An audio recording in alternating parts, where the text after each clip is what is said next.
Fala, meus queridos, tudo certinho? Tudo beleza? Professor Luciano, estamos juntos de novo. Eu sempre digo que essa escola não é a mesma sem vocês. A gente não vê a hora de voltar tudo à normalidade, que essa coisa passe e que a gente possa se encontrar novamente. Então, enquanto isso não acontece, a gente vai trabalhar com vocês as aulas dos blocos. Então, eu trabalho o bloco de exatas e aí a gente vai fazer a primeira aula do bloco de exatas lá de física, tá bom? Vocês terão, né, nessa parte dos blocos, 4 aulas, 3 delas de teoria, uma aula de exercícios, e depois dessas aulinhas aí, vocês têm que prestar bastante atenção, tirar dúvida com os professores, a gente vai fazer uma pequena atividade avaliativa. Mas isso depois a gente explica para vocês com bastante calma. Por enquanto, o que eu quero é discutir um tema bem importante com vocês, que aparece assim com bastante frequência na física, que é a resistência do ar. Pessoal, eu acho que todo mundo tem ideia e sabe exatamente o que é a resistência do ar. É uma força que se opõe ao movimento dos objetos quando esse movimento é realizado com os objetos imersos no ar. Então, por exemplo, quando você está dirigindo um carro e aí você está com uma certa velocidade, o ar aplica uma força no carro no sentido de tentar segurar o movimento do carro. E vocês sabem que essa força existe, por exemplo, quando você tira um pouquinho o braço para fora do carro lá e você sente aquele ar bater na sua mão. Então aquilo ali, aquela força que você sente ali, o ar fazendo sobre você, aquilo ali é a força de resistência do ar. Ou, por exemplo, quando você quiser fazer um salto de paraquedas, eu vou subir num avião lá, vou saltar de paraquedas. Quando a gente salta de paraquedas, a resistência do ar ela é importantíssima. Se não fosse por ela, por exemplo, você ia cair no chão e ia se esborrachar. Então a ideia é que essa força ela sempre atue no sentido de tentar frear o movimento dos corpos. Então é uma força contrária ao deslocamento dos corpos. Para a gente poder começar a pensar e se aprofundar mais a respeito dela, vamos escrever 2 coisas aqui. Quando que essa força aqui é desejável, quando que é legal que ela exista e quando que ela é indesejável. Então, o primeiro exemplo de desejável eu já dei para vocês aqui. Desejável, quando a gente estuda o movimento do paraquedista. Meus queridos, é só parar para pensar. Então, quando a gente se joga de um avião, a força-peso tende a puxar a gente para baixo, e à medida que a gente vai caindo, a força-peso vai acelerando a gente e aumentando a nossa velocidade. Graças a Deus existe a resistência do ar, quando a gente abre lá o paraquedas, e aí essa força se torna grande, ela existe independente do paraquedas, né? Então ela atua no corpo ali. Só que quando você abre o paraquedas, ela fica maior. E aí graças a essa força, você vai tendo o movimento desacelerado, né? Você vai tendo o movimento retardado ali. Então ele vai freando você até que você atinja uma velocidade segura para atingir o solo. Então quando a gente fala de movimento de paraquedista, essa força ela é completamente desejável. Agora, quando que ela é indesejável? Quando que a resistência do ar, por exemplo, não é legal? Por exemplo, pessoal, no movimento do carro. Só que eu vou colocar aqui, no movimento do carro, em algumas circunstâncias. Então, quando a gente bate de frente com o ar, que a gente está andando num carro, essa força do ar tende a fazer o carro diminuir a velocidade. Então é uma força que atua no sentido contrário ao movimento. E aí, teoricamente, você gasta mais combustível para poder vencer essa força. Então, em algumas situações, pensando nesse gasto de combustível, a resistência do ar ela é indesejável. O próprio avião também, quando voa a baixas altitudes, galera, tem uma resistência do ar maior e assim por diante. Então, quando eu coloco o movimento do carro, pensa nessa força única ali, tentando fazer o movimento do carro no sentido oposto ao movimento, tentando frear o carro. Então essa força, naquele momento ali, ela é indesejável. Agora, quando a gente fala de resistência do ar, a gente também fala da queda dos objetos. E aí, nós temos às vezes algumas coisas na física que são bem interessantes. Eu lembro que quando eu estava no ensino médio, o professor de física fez uma piadinha para a gente lá, eu até vou compartilhar essa piadinha com vocês, para vocês poderem entender o contexto do que eu vou mostrar agora. Então a piadinha que o professor fez foi a seguinte, ele disse assim, por que a resistência do ar foi para o psicólogo? Daí a gente ficou pensando, por que a resistência do ar foi para o psicólogo? Daí ele respondeu assim, porque ela era sempre desprezada. Essa foi a piadinha que ele fez. Às vezes, no primeiro momento, você pode até não rir, né? Mas o que acontece? Em muitos exercícios de física, muitos exercícios que a gente vai resolver no dia a dia aí, a gente acaba desprezando a resistência do ar, porque às vezes tratar com ela é complicado. Então, é muito comum você estar no ensino médio, no primeiro, no segundo, no terceiro ano, e começar a resolver exercícios que o cara despreza a resistência do ar. Então ele diz assim, ó, desprezando a resistência do ar, calcule tal coisa. Desprezando a resistência do ar, calcule o alcance da bola. E assim por diante. Então, são coisas que a gente força para que os problemas fiquem mais simples para vocês.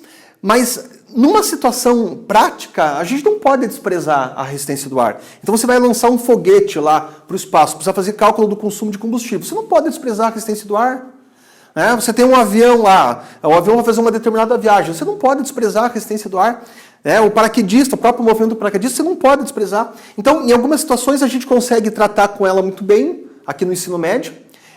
Em outras situações a gente precisa desprezar ela. E vocês vão ver que é muito interessante que são situações completamente diferentes, o fato de você desprezar ou não desprezar. Então eu queria, antes da gente continuar a prosseguir com a aula aí, eu queria que vocês assistissem junto comigo um vídeo que é muito interessante sobre a queda dos objetos. Então quando a gente solta dois objetos aqui na superfície da Terra, a resistência do ar vai agir nesses objetos. Então, teoricamente, um objeto que é mais pesado e um objeto que é mais leve, eles não caem ao mesmo tempo no solo. Então, quando a gente considera a resistência do ar, se eu pegasse, por exemplo, essa folha aqui, ó, e soltasse ela assim, e soltasse essa caixinha de giz, por exemplo, a tendência é que essa caixinha de giz aqui, por ser mais pesada, cairia antes do chão. E isso acontece, isso é fato, né? E nesse vídeo, o interessante é que o cara pega uma bola de boliche e uma pena, e solta os dois de uma mesma altura, contando com o ar. Então você vê a bola de boliche cair bem antes no chão do que a pena cai. Aí, como os caras fazem essa experiência dentro de uma câmara de vácuo, que é usada para treinar astronautas, eles retiram o ar de dentro dessa câmara e deixam um vácuo lá dentro e fazem a mesma experiência, soltam a pena e a bola de boliche. E uma coisa fantástica acontece nesse vídeo, tá bom? Que vocês vão assistir junto comigo. Então, acompanha aí, depois a gente comenta o que vocês têm que guardar de lição nesse vídeo aí, tá bom? This is NASA's Space Power Facility near Cleveland, Ohio, and it is the world's biggest vacuum chamber. It's used to test spacecraft in the conditions of outer space, and it does that by pumping out the 30 tons of air in this chamber until there are about 2 grams left. And it's kind of got an eccentric construction, which is part of its history. It was built in the 1960s as a nuclear test facility to test nuclear propulsion systems. And that meant that they built it out of aluminium to make the radiation easier to deal with. Aluminium is not the best thing, the strongest material to build a vacuum chamber out of. So they built an outer concrete skin, which is part radiation shielding and part an external pressure vessel, so that this thing can take the force that's present on the outside when it's pumped out to the conditions of outer space.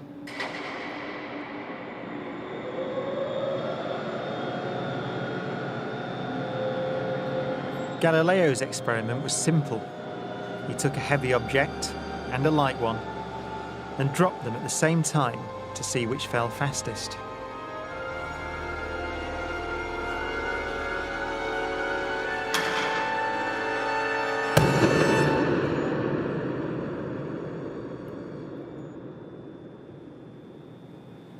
Now in this case, the feathers fell to the ground at a slower rate than the bowling ball because of air resistance.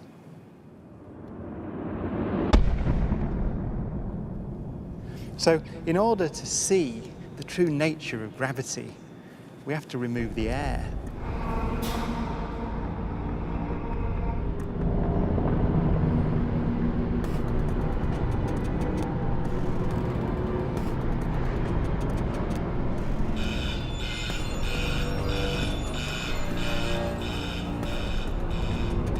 It takes 3 hours to pump out the 800,000 cubic feet of air from the chamber.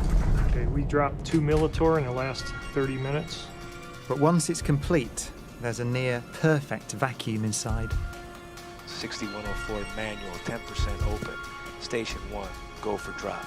PCB 30-1, pressure set point at 240 psi.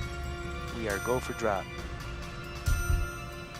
10, 9, 8, 7, 6, 5, 4.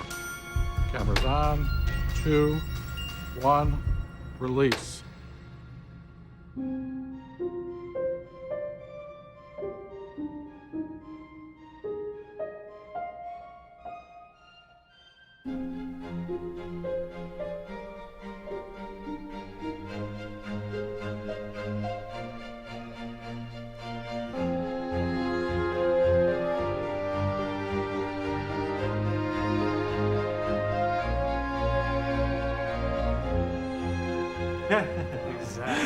Exactly. They came down exactly the same. Wow. Look. Watch right there. Look at how they hit right there. Exactly. You're back on the side. Exactly the same. Feathers don't move, nothing. Look at that. That's just brilliant.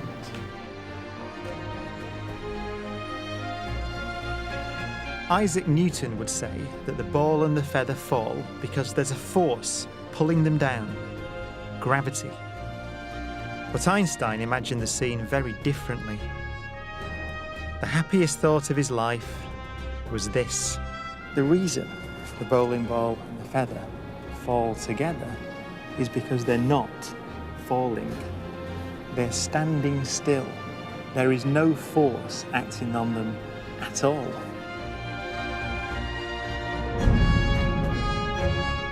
He reasoned that if you couldn't see the background, there'd be no way of knowing that the ball and the feathers were being accelerated towards the Earth. So he concluded they weren't. Meus queridos, assistiram? O que vocês acharam? Né? O vídeo é simplesmente maravilhoso. Né? Um vídeo assim que qualquer professor de física que dê aula sobre a resistência do ar, ele mostra para os alunos. Então, é legal que eu possa estar mostrando esse vídeo para vocês. Então, vocês viram que quando o ar foi retirado da câmera, as penas e a bola, elas atingiram o solo ao mesmo tempo. Então, você não tinha aquela força retardando o movimento dos objetos. Eles caem juntos no solo ao mesmo tempo. Por quê? Porque aqueles objetos eles estão sujeitos à mesma aceleração da gravidade. Então, a mesma gravidade que você tem para as penas, você tem para a bola de boliche. Então, quando você despreza a resistência do ar, independente das massas do objeto, eles vão cair exatamente juntos no solo. Então, aquilo ali tipo, eu acho fascinante. Eu acho uma das coisas mais bonitas que eu podia mostrar para vocês em termos de resistência do ar. Então, é legal que vocês prestem bastante atenção nisso daí, tá bom? Agora, meus queridos, a gente precisa resolver um problema bem sério. Quais são os fatores que influenciam na resistência do ar? Porque uma coisa é eu ficar mostrando o vídeo para vocês, ficar descrevendo o que acontece na prática, no dia a dia, mas eu quero que vocês me ajudem a descrever os fatores que, na opinião de vocês, influenciam a resistência do ar. Então, vamos passar para cá e vocês vão me ajudar. Então, vamos lá, responder essa pergunta aqui. Quais fatores influenciam nos movimentos dos objetos imersos no ar? Então, a primeira coisa importante, galera, que influencia é um negócio que a gente chama de coeficiente aerodinâmico. O coeficiente aerodinâmico, galera, às vezes ele aparece com esse nome aqui, coeficiente de arrasto. Então, o coeficiente aerodinâmico, ele influencia no movimento dos objetos imersos no ar, porque o objeto ele vai precisar ser contornado por esse fluido, por essa camada de ar. Então, o formato do objeto é muito importante. Eu queria mostrar para vocês uma primeira imagem aqui, e mostrar para vocês como o formato do corpo, até vou escrever isso daqui para vocês não esquecerem, como que o formato do corpo influencia nesse movimento. Então, vocês estão vendo aí na imagem o perfil da asa de um avião. Nesse perfil da asa do avião, você vê que o ar ele escoa pela superfície de maneira muito linear, sem fazer turbilhões. Então, ali você tem toda uma aerodinâmica ali você tem um certo valor de coeficiente de arrasto que é muito pequeno para esse perfil da asa. Aí na mesma figurinha vocês estão vendo aí, quando você tem um plano em contato com o ar. Então você vê que por conta do formato daquele plano que está ali, você tem um monte de turbilhão e é muito mais difícil de você movimentar aquele corpo, né, dentro do ar do que você movimentar aquele perfil da asa do avião ali. Então, voltando aqui agora, né, você vê o quanto que o formato do corpo influencia no movimento dos corpos imersos no ar. Então é o que a gente chama de coeficiente aerodinâmico ou coeficiente de arrasto. Galera, existem máquinas gigantescas que a gente produziu para calcular esse coeficiente de arrasto dos corpos. Então, por exemplo, imagine que você fosse projetar um carro e você quisesse testar se o teu carro é bom, se ele tem uma boa aerodinâmica. Você pode colocar esse carro numa coisa chamada túnel de vento e aí jogar ar nesse carro, uma velocidade grande assim, e simulando como se esse carro estivesse andando a altíssimas velocidades, e ver como é que o ar escoa pela superfície. E você pode determinar esse coeficiente de arrasto e ver se o teu carro é ou não é aerodinâmico. Então eu vou colocar mais uma imagem aí se eu não me engano esse carro é uma Mercedes, vou colocar mais uma imagem aí para você ver como que isso é feito. Então percebam na imagem agora aí, percebam como que o ar escoa pela superfície do carro. Então o formato, né, por toda a extensão do carro ali, tem influência nesse coeficiente de arrasto. Então essa imagem é uma imagem, galera, não é uma figura, é uma imagem real, que vocês podem estar vendo como é que a gente faz para calcular esse coeficiente aerodinâmico aí, tá bom? Outra coisa interessante que vocês podem assistir sobre coeficiente aerodinâmico, assistir esse filme novo agora que concorreu ao Oscar aí, o Ford versus Ferrari. É um filme baseado numa história real, é um filme fantástico e eles falam muito desse coeficiente aqui durante o filme todo. Então é a primeira coisa que influencia na força de resistência do ar, que é o formato do corpo. A segunda coisa que influencia, galera, é a área de contato do movimento. Então, entender um pouquinho aqui, o aspecto da área é interessante. Quer ver? Eu vou fazer uma experiência com vocês. Galera, quando eu falo área de contato do movimento, é aquela área do objeto que está voltada diretamente para o movimento. Então vocês vão ver uma segunda imagem de um carro aí, que eu corto e eu mostro para vocês qual é a área que é importante. Então, dá uma olhadinha aí nessa imagem.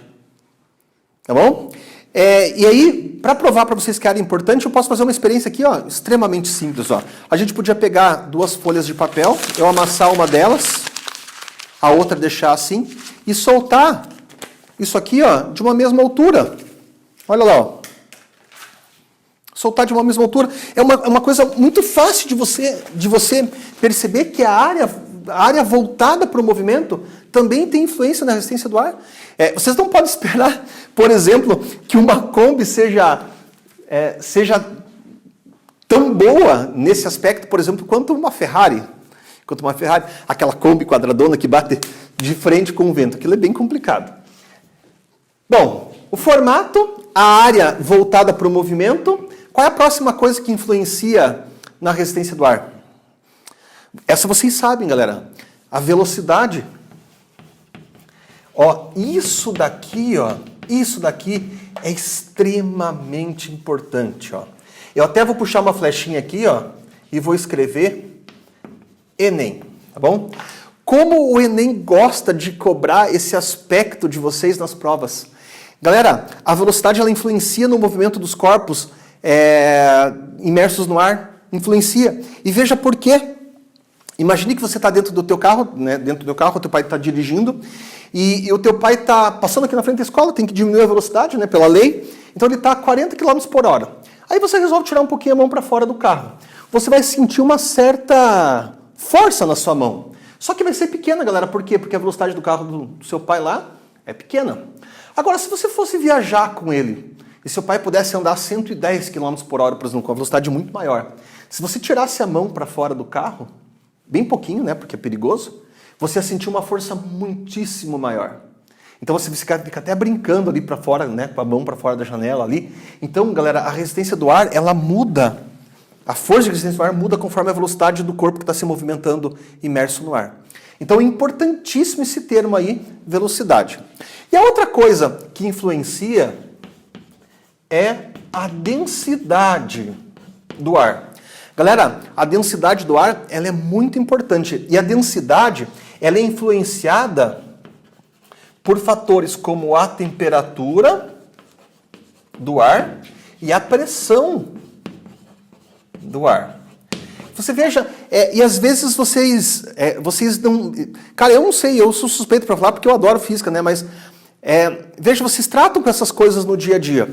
Por exemplo, tem muitos jogadores que não gostam de jogar lá na Bolívia, lá, porque a altitude é muito grande, né? Que história é essa do jogador não querer jogar quando você tem lá o país numa altitude muito grande?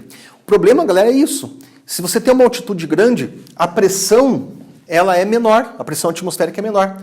Sendo a pressão atmosférica menor, a densidade do ar diminui. Então, você vê esses repórteres, esses jogadores falando a seguinte coisa, que a bola corre mais, que a bola fica mais rápida, né? Que a bola muitas vezes engana o goleiro, que a bola não sei o quê. Então, você percebe o quanto que ter diminuído a pressão e, portanto, ter alterado a densidade lá do fluido, influenciou na resistência que o ar exerce sobre a bola. Então, a gente sabe que esse fator densidade aqui é um fator extremamente importante também. E veja, nada muito distante do que vocês estão acostumados a ver no dia a dia. E aí, se eu compilasse esses 4 fatores aqui, ó, numa única fórmula, eu chegaria nessa fórmula aqui, ó. A força de resistência do ar, meus queridos, ela vai depender aqui do meio, da densidade, que a gente chama por essa letra aqui, que é ρ, do coeficiente aerodinâmico, que eu estou chamando aqui, ó, de Cx, da área, que eu estou chamando de A, e da velocidade ao quadrado, que é o termo que mais conta. Então, da densidade, do coeficiente de arrasto, da área e da velocidade ao quadrado. Meus queridos, nem pensem, vocês não vão fazer conta, vocês não farão conta com essa fórmula aqui, ó. A ideia não é fazer conta com ela. A ideia é poder discutir um pouquinho com vocês os fatores que influenciam na resistência do ar. Então não espere que eu vou ficar dando valor de ρ para vocês, do coeficiente de arrasto. Eu não vou fazer isso. A ideia é vocês poderem pensar e poder, assim, mostrar que vocês realmente sabem os fatores que influenciam na resistência do ar, que são esses daqui, ó. É isso aqui que me interessa. É a parte teórica. A fórmula vocês estão ganhando aí, porque é o meu papel mostrar algumas coisas diferentes para vocês, tá bom? Mas, ó, repito, o termo que tem aparecido, que é importante, é esse cara aqui, ó. É a velocidade. Então, a velocidade ela é diretamente proporcional à força de resistência do ar. E ela está ao quadrado. Então, a força de resistência do ar varia com o quadrado da velocidade. Então, quanto mais rápido um corpo está, maior a força de resistência do ar que ele recebe. Tudo bem? Meus queridos, para a aula de hoje, para a gente poder só finalizar, eu acho que a ideia principal é você ler bem essa aula, estudar bem ela, pensar a respeito dela, se precisar ver aquele vídeo de novo. E aí, na próxima aula, eu vou fazer alguns exercícios bem assim direcionados com vocês. Mas eu queria acabar a aula com um exercício bem simples aí, tá bom? Então pegue lá a listinha de exercícios que eu vou deixar junto com essa aula com vocês. Nessa listinha de exercícios, lista de exercícios. Nessa listinha, eu queria fazer o exercício número 1 com vocês, tá bom? Aí, tem mais uma parte da teoria para eu trabalhar com vocês nessa aula, que eu vou dar na aula 2, para a gente estudar o movimento do paraquedista, tá bom? Mas eu quero fazer o primeiro exercício só para não deixar passar em branco aqui, ó. Pessoal, nesse primeiro exercício a gente tem o seguinte, ó. Devido à resistência do ar, as gotas de chuva caem com uma velocidade constante a partir de certa altura. O módulo, vou anotar isso aqui, ó, velocidade constante, a partir de uma certa altura. O módulo da força resistiva do ar é dada por F igual a A vezes V ao quadrado, onde A é uma constante, vou puxar aqui, ó, onde A é uma constante de valor, ó, 8 vezes 10 a menos 6 Newton vezes segundo ao quadrado por metro ao quadrado. E V é o módulo dessa velocidade. Nessas circunstâncias, o peso da gota vale 3,2 vezes 10 a menos 7 Newton. E atinge o solo com qual velocidade? Então vamos lá. Então parem o que vocês estão fazendo, olhem aqui para mim, para eu poder terminar essa questão com vocês. Tá bom? Então vamos imaginar aqui, ó, uma gotinha de chuva. Galera, vocês já estão adiantados aí no estudo das forças com o Afonso. Tá bom? Então, eu já vou colocar alguns vetores aqui que vocês já devem conhecer. Quem puxa a gota para baixo aqui, ó, lá para a superfície da Terra, é uma força que a gente chama de força-peso. Essa força-peso nada mais é do que a força gravitacional. Tudo bem? Que você ganhou, ó. Tá aqui, ó, a força-peso, que é a força que está puxando a gotinha para baixo. É a força gravitacional. Hoje vocês aprenderam comigo que existe uma força aqui, ó, que está oposta ao movimento de queda da gota, que é a força de resistência do ar. E aí, vocês aprenderam com o Afonso que quando a velocidade é constante, vocês aprenderam lá em inércia, galera. Quando a velocidade é constante, a força resultante ela é igual a zero. A força resultante é igual a zero. Quer dizer que essa força aqui, ó, e essa força aqui, a resistência do ar e a força-peso, elas se anulam.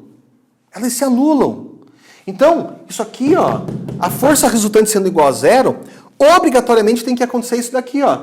A força de resistência do ar, ela tem que ser igualzinho à força-peso para que a gota desça com velocidade constante. Matéria do Afonso lá. Né? E minha também, que eu dou aula para o primeiro C, esqueci. Beleza? Tranquilinhos? Agora, meus queridos, vocês devem estar achando estranho. Professor, mas você não mostrou essa fórmula aqui, ó. Galera, é isso que os vestibulares fazem com vocês.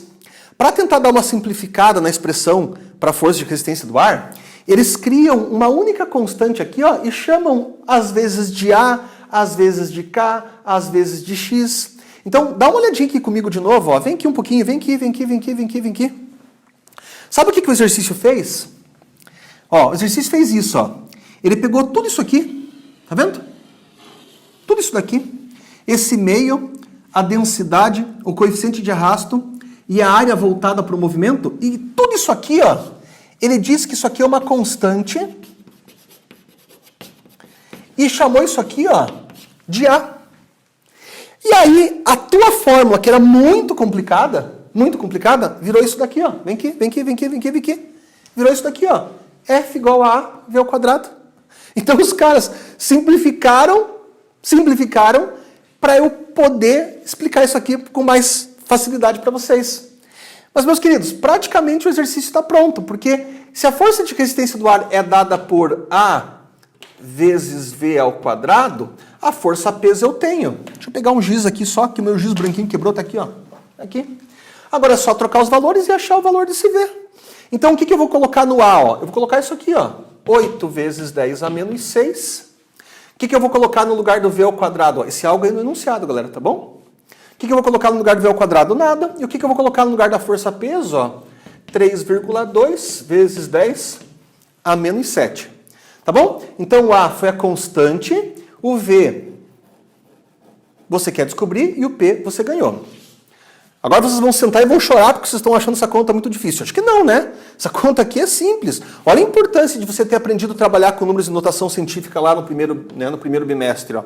Então você vai pegar isso aqui, vai passar dividindo, vai ficar assim.